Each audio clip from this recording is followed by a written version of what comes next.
어, 우리가 예수를 믿고 난 후 당황하는 것들이 있습니다. 그게 무엇이냐? 사실 우리는 예수를 믿은 후에 우리 인생에 좋은 일만 펼쳐질 것 같은 이제 기대감이 있죠. 그것을 우리가 사실 바랍니다. 그러나 막상 우리가 예수를 믿고 세상에 나가면 어떤 일이 펼쳐집니까? 여전히 내 인생의 문제는 나를 누르고 있고 세상은 여전히 막강해 보입니다. 그런 현실 앞에 우리는 낙심하게 됩니다. 그리고 많은 이들이 이런 신앙의 한계를 마주할 때 신앙을 버리고 믿음에 대해서 실망하고 세상을 따라가죠. 근데 이런 모습은 비단 오늘날 우리들에게만 있는 것이 아닙니다. 성경을 보면 이스라엘은 하나님의 선택을 받은 민족임에도 불구하고 하나님이 아닌 세상의 힘을 의지하고 세상의 것을 붙잡은 사건들을 우리는 늘 목격을 합니다. 그리고 그럴 때마다 이스라엘은 세상에서 안식과 평안을 얻기보다 오히려 이전보다 더 큰 좌절과 절망 가운데 살아가는 것 역시 우리가 성경을 보면서 알게 되죠. 그리고 우리는 성경을 보면서 그 이스라엘의 모습을 통해서 우리의 모습을 발견하기도 합니다. 여러분, 여기서 우리가 발견한 게 무엇입니까?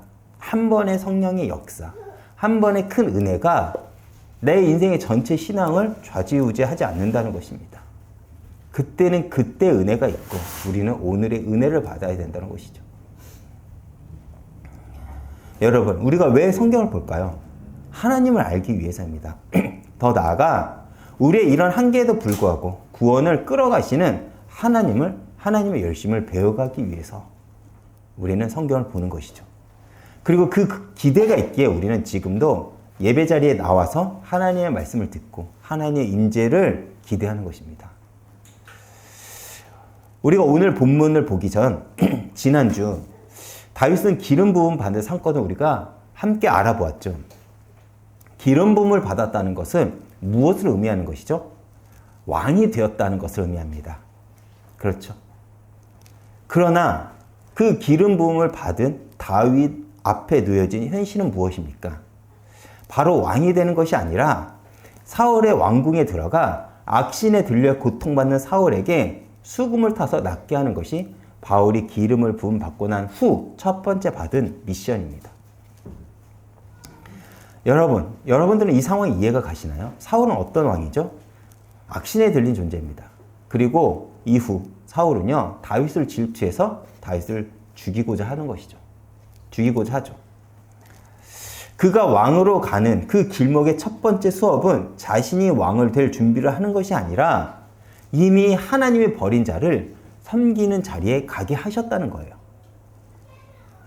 여기에는 사실 이중적 메시지가 담겨 있습니다. 먼저는 무엇이냐? 다윗은 이미 하나님 앞에서 하나님 인정 왕입니다. 당장 우리의 눈으로는, 우리의 시선으로는 다윗은 왕이 아니지만 하나님은 이미 그를 왕으로 삼으셨다는 거예요. 왕으로서 기름 부음을 받았죠. 그런데 다윗이 본격적으로 왕의 자리에 앉기 위해 받은 첫 번째 미션이 무엇이냐면 그 악신에 들린 사울을 섬기는 것이었습니다. 저는 이 다윗의 모습에서 누가 보이냐면 예수가 발견됩니다. 예수님께서는 사실 이 땅에 무엇으로 오셨죠? 왕으로 오셨습니다. 왕으로. 만군의 왕, 전능의 왕, 창조주 왕으로 이 땅에 오셨습니다. 그런데 왕관을 쓰고 화려하게 이 땅에 툭 오신 것이 아니라 여인의 몸을 빌려 아이의 모습으로 이 땅에 오셨고 인간이 겪는 인생의 고단함을 다 겪으십니다. 그렇죠? 갓난아기 때 그 아이의 연약함을 겪으시고 추위와 더위를 겪으시며 배고픔도 겪으시고 노동의 고단함과 이별의 아픔, 죽음의 아픔을 모두 다 예수님께서는 겪으십니다. 그리고 예수님이 사역하는 중에서 예수님께서 뭐라고 말씀하시냐면 마태복음 20장 28절을 보면 내가 섬기려고 이 땅에 왔다고 또 말씀하십니다. 정확히 다윗은 이러한 예수 그리스도를 예표하고 있습니다. 당시 다윗은 자신이 어떤 일을 하고 있는지 몰랐겠죠. 그는 단순히 작은 일을 순종하고 섬겼지만 그가 하는 일을 하나님께서 들어서 뭐하고 연결시키냐면 예수 그리스도를 예표하는 일과 연결을 시키는 것입니다. 지금 다윗은 분명 하나님께 왕으로 부름을 받았지만 그의 현실은 뭐라고요? 섬기는 자로 시작했다는 거예요. 그리고 어쩌면 이러한 다윗의 현실은 지금 오늘날 현대를 살아가는 우리들에게도 적용됩니다.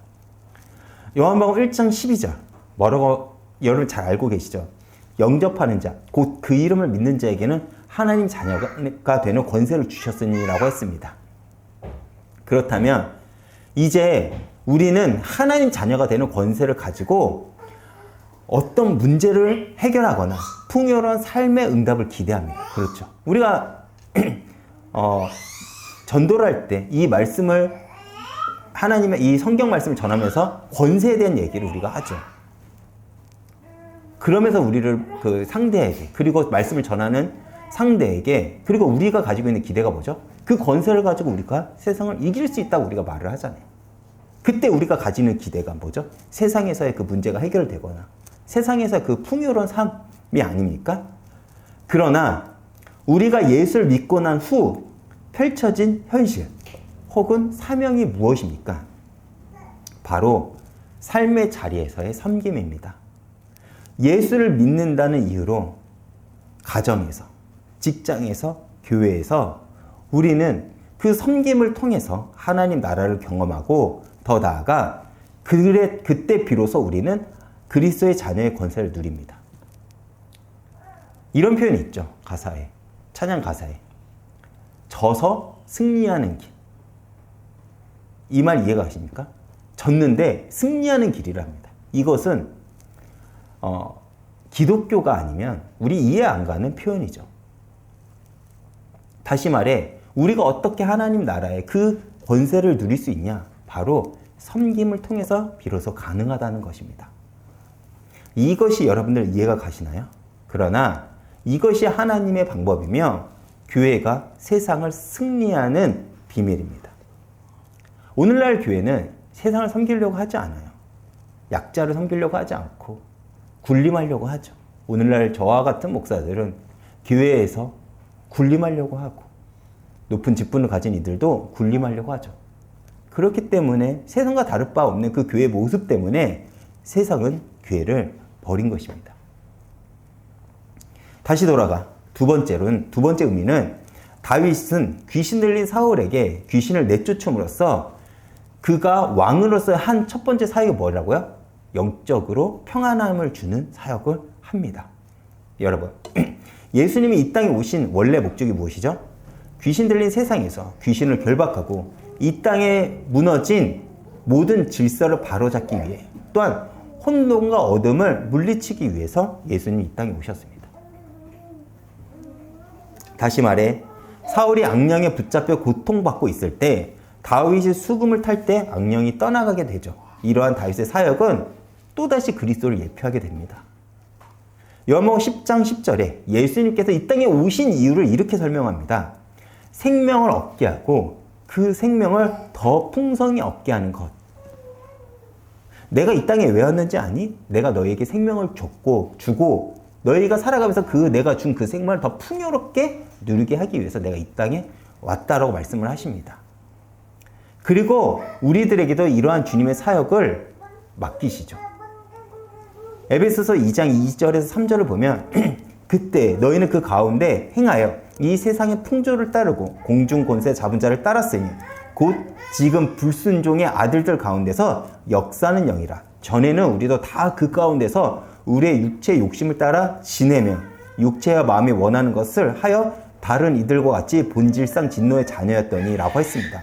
다시 말해 하나님을 떠난 모든 인간은 사단 마귀 귀신에게 붙잡혀 죄와 사망의 운명 가운데 살아가는 존재였다는 것입니다.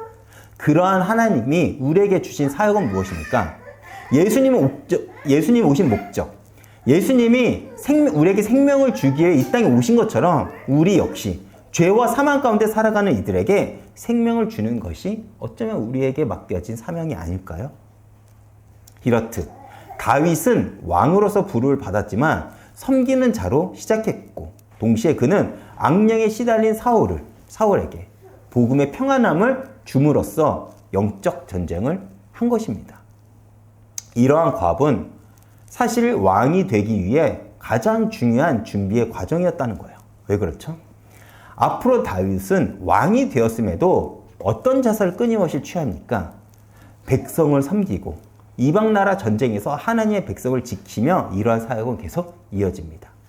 앞으로 다윗이 너는 어떤 사역을 할 것이야 라는 것을 이 다윗이 사울에게서 가서 사울을 섬기고 악령을 쫓아내는 그 일을 통해서 보여주는 것이죠. 더 나아가 그 일은 그리스도를 예표하고 또한 그 일은 우리들에게도 주어진다는 것입니다. 그리고 오늘 본문 17장에 들어와 본격적으로 다윗은 역사의 전면에 주인공으로 등장합니다. 사무엘상 17장은 사무엘서에서 가장 중요한 본문이면서 동시에 하나님이 당신의 일을 어떻게 하시는지를 엿볼 수 있는 영적인 비밀이 숨겨진 장면이기도 합니다. 그렇게 우리가 함께 사무엘상 17장을 함께 보면서 하나님께서 당신의 일을 어떻게 진행하고 있는지, 어떻게 역사하고 있는지 우리가 함께 알아보고자 합니다.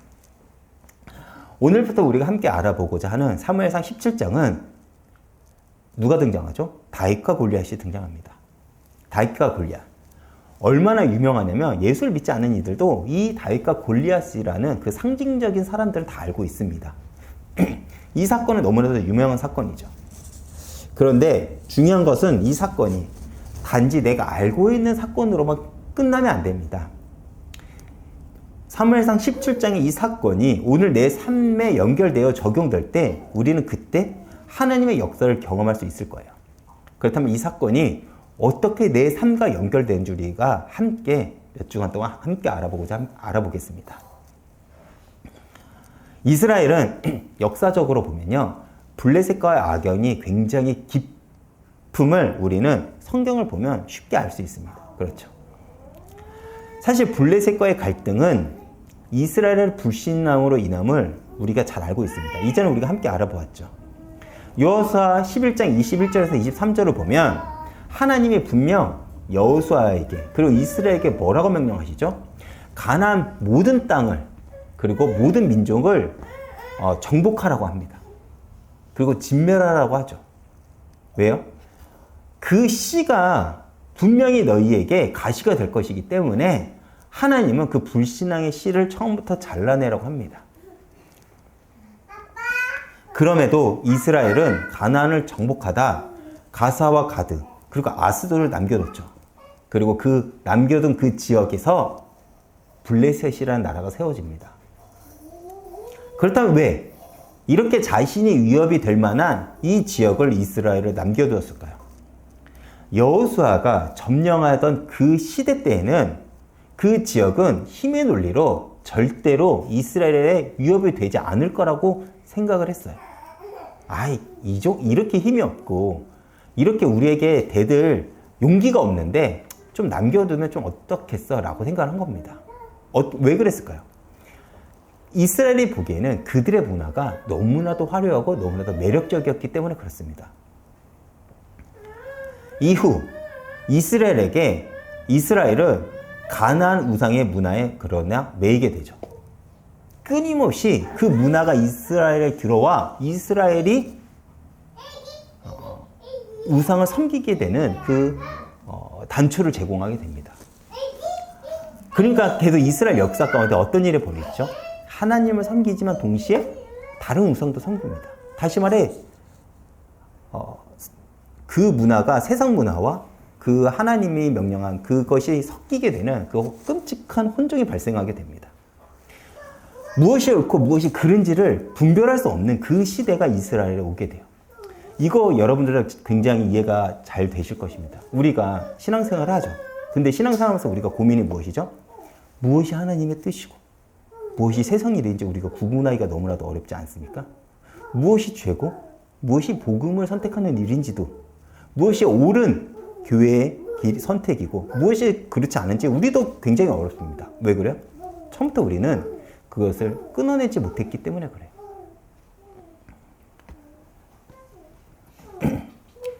여러분, 성경은 우리에게 분명 죄와 싸우라고 합니다. 그리고 죄를 끊어내라고 하죠. 죄를 대적하라고 합니다. 왜 그렇죠? 그것이 분명 지금은 괜찮다고 우리는 생각하지만 그것은 분명 우리를 무너지게 하는 단초가 되기 때문에 그래요. 그런데 우리는 죄 가운데 살면서 많은 합리화를 합니다. 그 결과 우리는 세상과 죄에 끌려다니는 존재가 되어버린 것이죠. 죄는 싸워서 이길 수 있는 존재가 아닙니다. 끊어내야 되는 것이죠.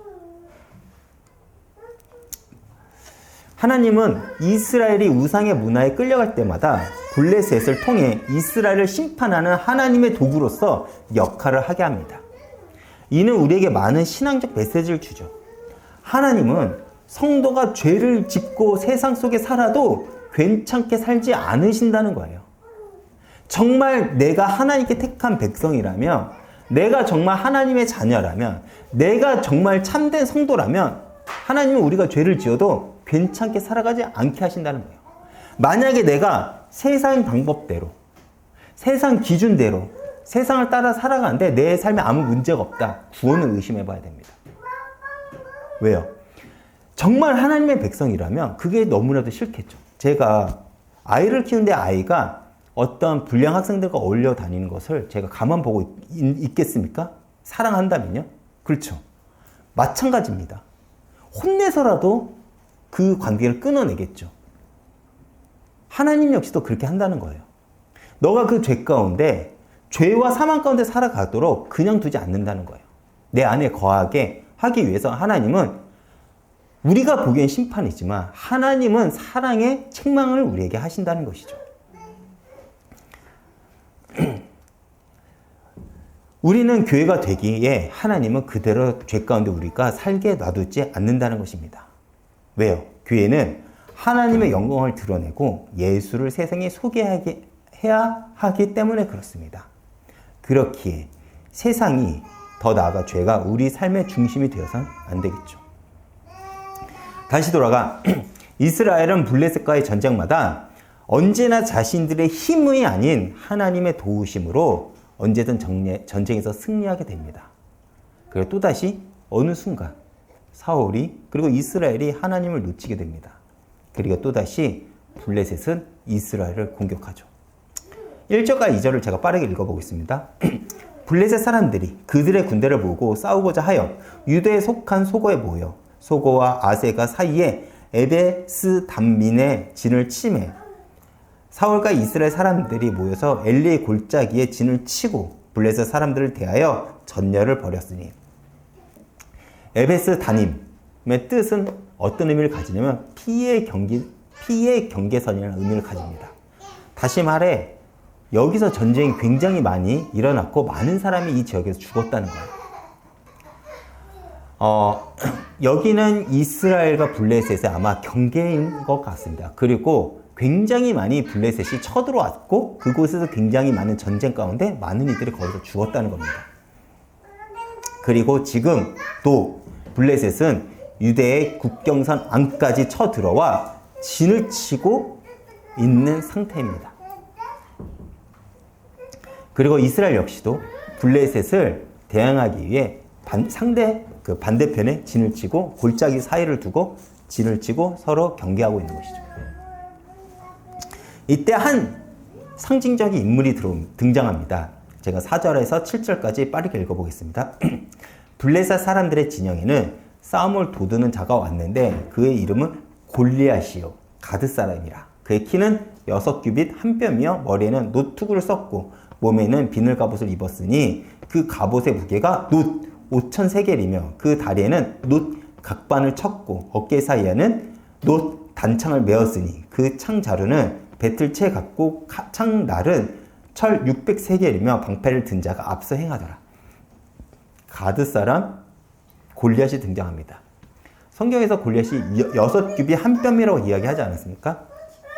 한 규빗이 얼마나 되냐면 대략 45.6cm니까 6규빗은 대략 2m 90. 거기 한 뼘을 더하니까 대략 3m가 되죠.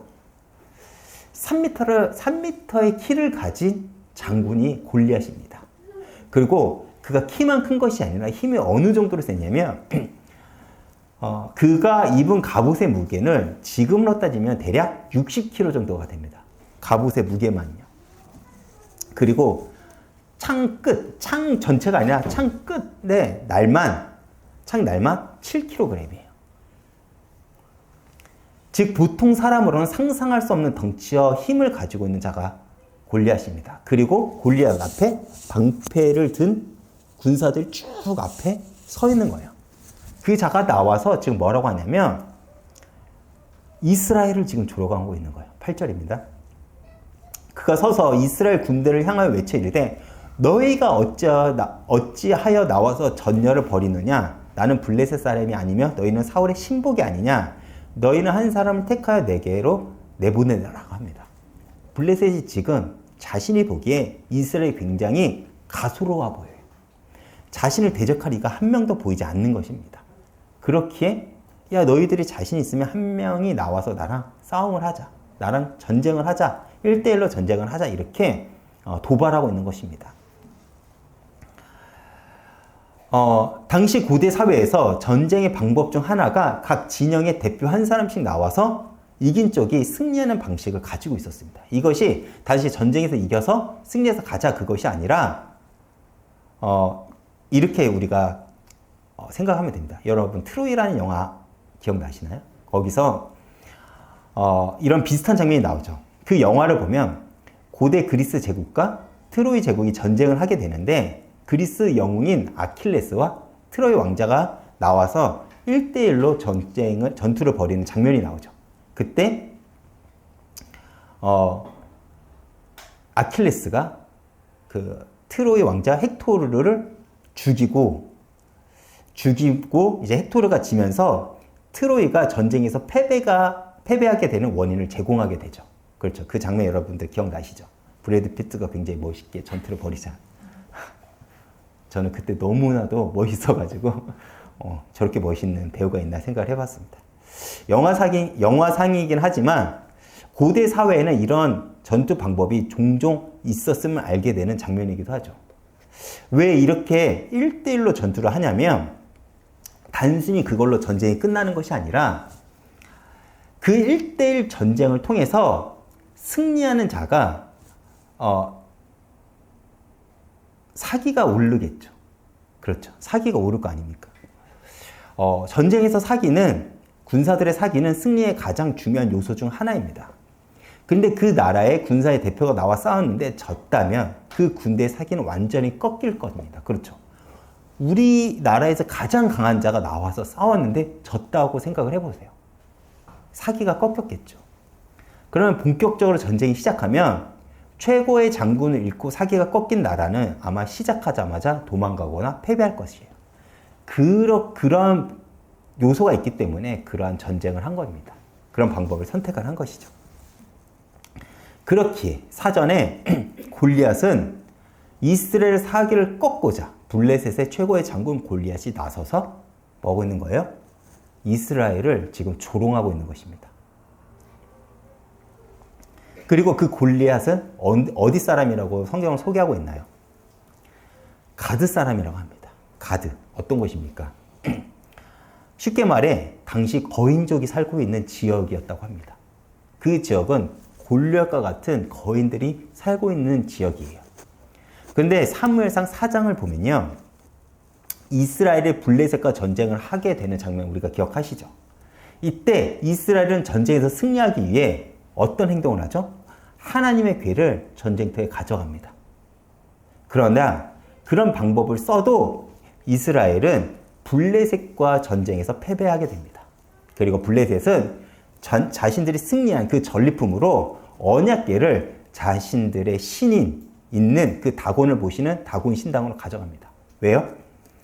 자신들의 신이 이스라엘 여호와보다 위대하다. 그것을 드러내고 자랑하기 위해서 동시에 블레셋의 신인 다곤이 여호와를 부림으로써 더욱더 본인들이 강성해진다고 그들은 믿었기 때문에 그래요. 그런 미신을 그들은 믿었습니다. 그러니까 여호와의 신, 여호와가, 그러니까 이스라엘 신인 여호와가 자신들의 다곤 신의 종이 된다는 것을 상징하게 하기 위해서 다곤 신전으로 가져가죠. 그러나 자신들의 생각과는 달리 다곤 신은 무너지고 그 지역에 독종이 퍼지게 되어서 그들에게는 오히려 여호와의 전을 가져간 것이 재앙이 되어버린 것입니다. 다시 말해 그들의 신 다곤이 하나님의 심판 앞에 무력하다는 것을 보여주죠. 이때 블레셋은 언약궤를 어디로 옮기죠? 가드로 옮깁니다. 가드로. 왜요? 아까 가드는 어떤 지역이라고 했죠? 거인들이 사는 지역이라고 합니다. 왜 그리로 옮겼냐면 거인들의 그 강한 힘과 강한 기로 언약궤의 능력을 누를 수 있을 거라고 그들은 생각을 했기 때문에 그래요. 그러나 그들의 생각과는 달리 가드에서도 하나님의 재앙이 임하게 됩니다. 그리고 언약궤는 몇 번 더 블레셋 지역을 옮기다가 다시 어디로 돌아가죠? 이스라엘로 돌아가게 됩니다. 다시 말해 골리앗의 고향인 가드는요, 하나님의 심판이 있었던 곳이에요. 그리고 분명 골리앗은 그러한 일을 알았을 것입니다. 다시 말해 이스라엘을 향한 분노가 누구보다 있었다는 거예요. 그래서 골리앗이 나와서 한 행동이 무엇이죠? 9절을 보면요. 그가 나와 싸워서 나를 죽이면 우리가 너희의 종이 되겠고 만일 내가 이겨 그를 죽이면 너희가 우리의 종이 되어 우리를 섬길 것이니라. 그 블레셋 사람이 또 이르되 내가 오늘 이스라엘 군대를 모욕하였으니 사람을 보내어 나와 더불어 싸우게 한지라. 지금 성경은 굉장히 평이하게 표현했는데 굉장히 심하게 이스라엘을 조롱하고 있는 것입니다. 왜요? 분노가 있거든요. 자신의 가족, 자신의 친구가 여호와의 전이 왬으로써 재앙을 당하 죽게 되는 장면을 골리앗은 들었고 아마 목격을 했을 수도 있습니다. 그 분노가 지금 누구한테 있냐면 이스라엘과 지금 여호와 앞에 골리앗은 가지고 있고 그것을 표출하고 있는 것이 조롱입니다.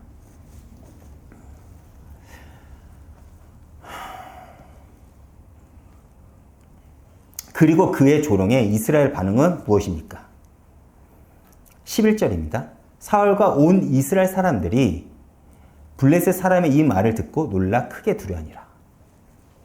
지금 골리앗이 얼마 동안 하나님과 이스라엘 백성들을 조롱하고 있죠? 40일입니다. 16절을 보면 40일 동안 하나님과 하나님의 백성을 지금 조롱하고 있는 거예요.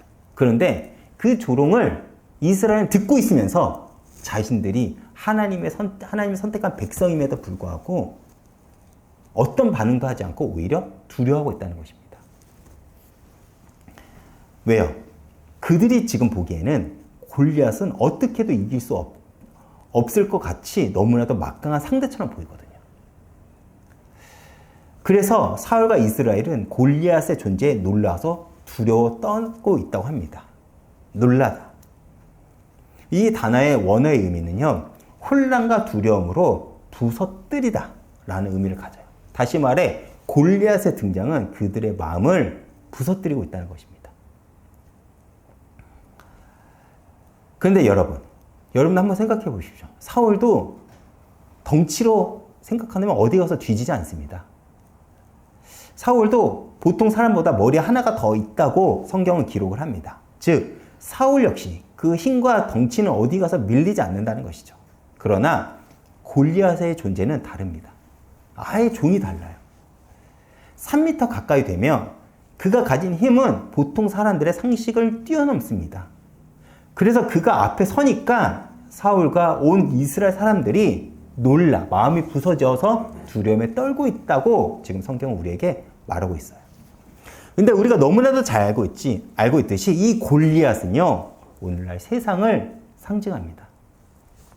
제가 앞서 이야기했듯이 우리는 예수를 믿으면서 기대하는 것들이 무엇이죠?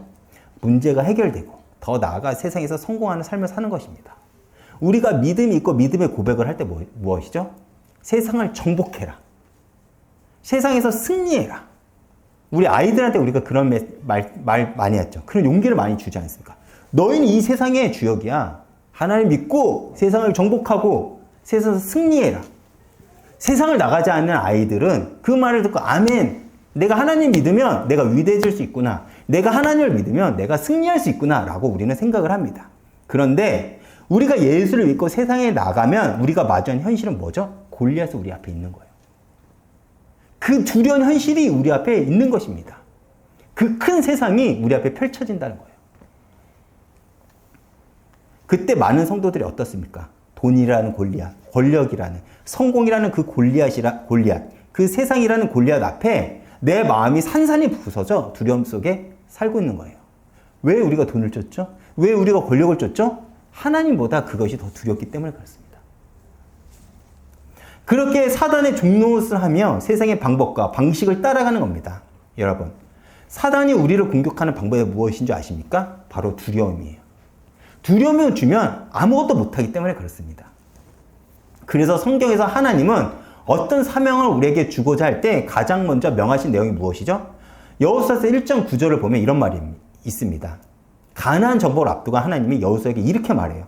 내게 명한 것이 아니냐? 강하고 담대하라. 두려워하지 말며 놀라지 말라. 내가 어디로 가든지 내 하나님 여호와 너와 함께하느니라 하셨습니다. 다시 말해 하나님이 우리에게 어떤 사명을 주기 위해서 주고 나가라고 하기 전에 말한 명령이 뭐냐? 두려워하지 말고 놀라지 말라는 거예요. 왜요? 우리가 하나님 자녀가 되어도 너희가 세상이라는 그 전쟁 가운데 나서게 되면 여전히 세상은 크고 두려운 대상이 되기 때문에 그렇습니다. 여전히 세상은 하나님 믿어도 크고 두려운 대상이 된다니까요. 여러분, 전쟁의 참상을 아십니까? 전쟁을 경험하지 않는 이들이 전쟁에 대해서 굉장히 가볍게 이야기를 해요. 그렇죠. 전쟁은 벌어지면 안 됩니다. 근데 전쟁을 경험한 이들은 전쟁의 두려움을 압니다. 많은 이들이 나이를 먹으면 철이 든다고 이야기를 하죠. 왜요? 왜 철이 들죠? 세상의 두려움을 아니까요. 내 힘으로, 내 노력으로 안 된다는 것을 살면서 배우니까 철이 듭니다. 그렇죠. 여러분, 출애굽기를 보면요. 하나님이 모세를 불러 애굽으로 가라가 했을 때 왜 모세가 애굽으로 가는 것을 두려워했을까요? 왜 두려워했을까요? 모세는 애굽을 압니다. 그렇죠.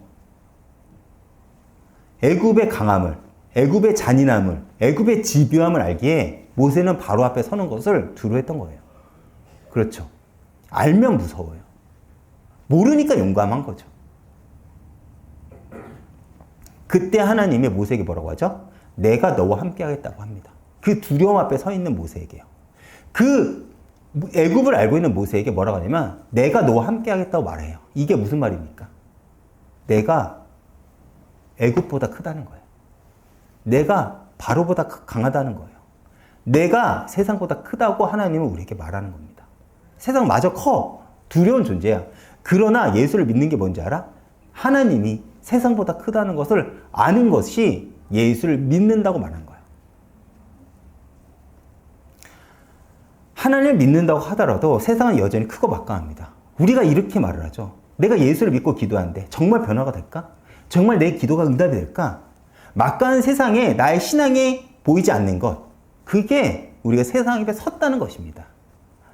그 전쟁 한가운데 우리가 있는 거예요. 그 영적 싸움 가운데 우리는 무엇을 가지고, 무엇을 무기로 가지고 전쟁터에 나가야 될까요? 세상처럼 돈, 명예, 권력이요? 그러면 우리가 재벌들보다 돈을 많이 가질 수 있습니까? 대통령보다 우리가 권력을 가질 수 있나요? 그럴 수 없습니다. 그렇다면 우리가 무엇을 가지고 세상 가운데 나가야 될까요? 바로 하나님이 나와 함께 하신다는 그 약속. 그거 붙들고 우리는 세상에 나가야 된다는 거예요. 그렇게 우리는 세상을 바라보는 것이 아니라 나와 함께 하시는 하나님을 바라보는 것이고, 그것을 우리가 기억할 때 우리는 하나님께서 이스라엘에게 약속했던 그 가나안을 비로소 우리 삶에도 정복할 수 있는 것이고, 바로 앞에 용기 있게 우리는 나갈 수 있다는 것입니다. 결론입니다. 저는 오늘 본문의 사건을 보면서 오늘날 세상에 조롱을 받고 있는 교회가 생각났어요.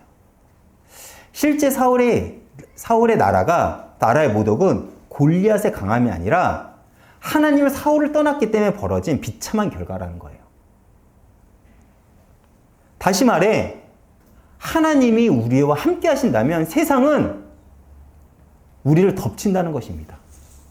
또 우리가 세상에서 떨고 산산조각 나서 무너지는 이유는 실제로 우리가 하나님을 놓쳐서라는 것을 우리에게 지금 이 사건을 통해서 알려주고 있는 것입니다.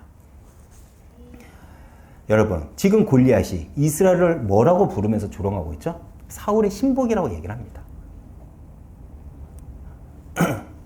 즉, 지금 골리앗의 눈에는 이스라엘에게는 더 이상 하나님이 보이지 않고 있다는 거예요.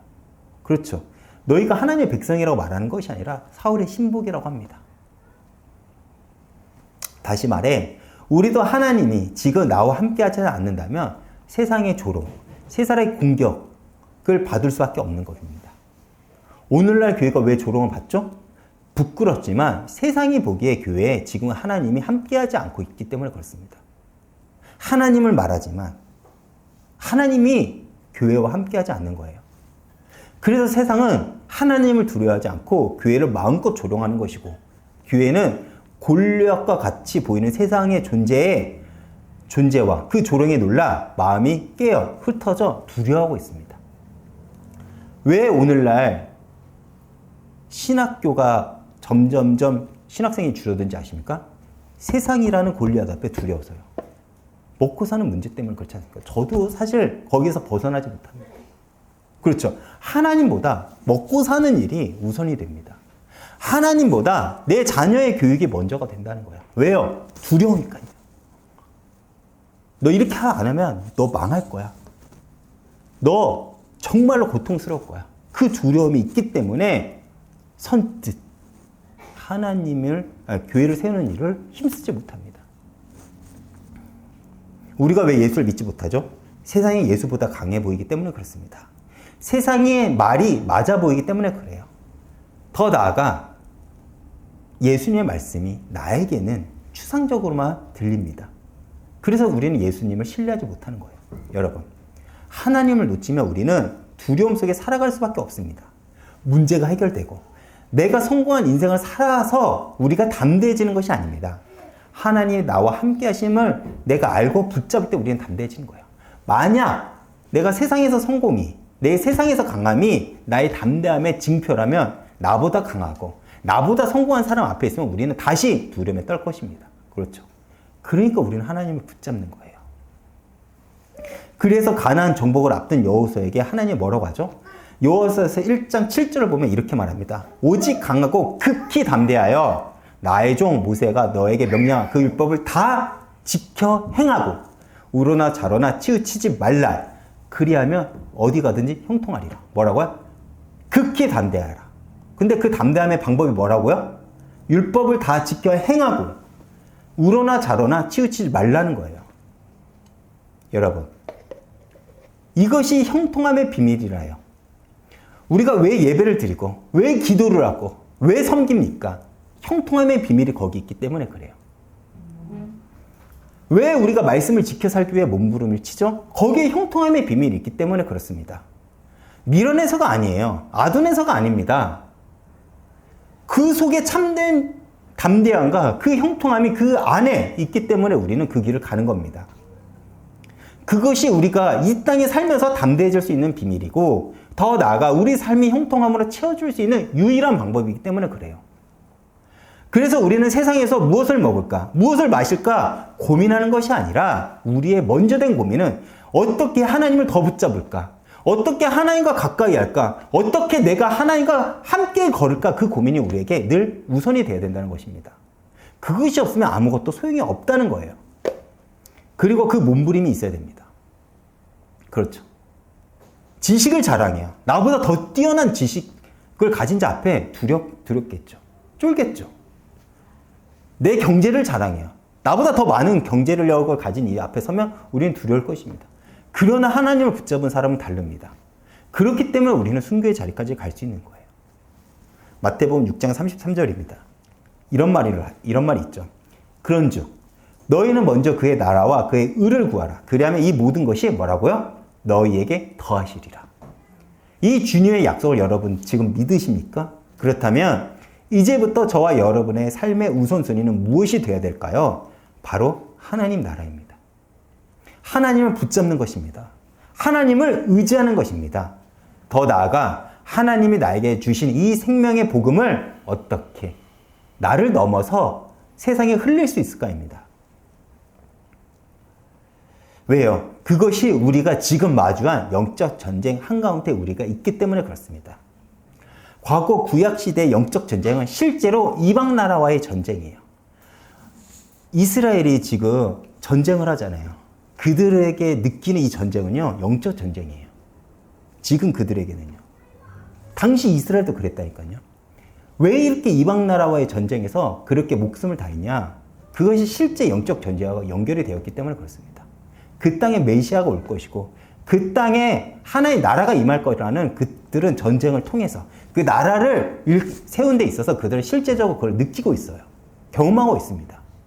그래서 그들은 이방 나라의 전쟁은 그들에게는 실질적으로 영적 전쟁이었지만 우리는 세상이라는 그 전쟁터 앞에 영적 전쟁을 하고 있다는 것입니다. 그리고 우리가 현재 우리의 영적 싸움은 이 땅에서 생명의 복음을 증거하며 하나님 나라를 확장하는 것입니다. 그리고 그때 우리는 나와 함께 하시는 하나님을 더 깊이 경험하며 이 골리앗과 같은 세상 앞에서도 우리는 담대해질 수 있을 것입니다. 더 나아가 여호수아가 가나안을 정복했듯이 또한 모세가 바울 앞에 섰듯이 우리는 세상 앞에도 담대할 수 있고 우리가 살아가는 그 삶의 자리에 하나님 나라가 임하게 될 것입니다.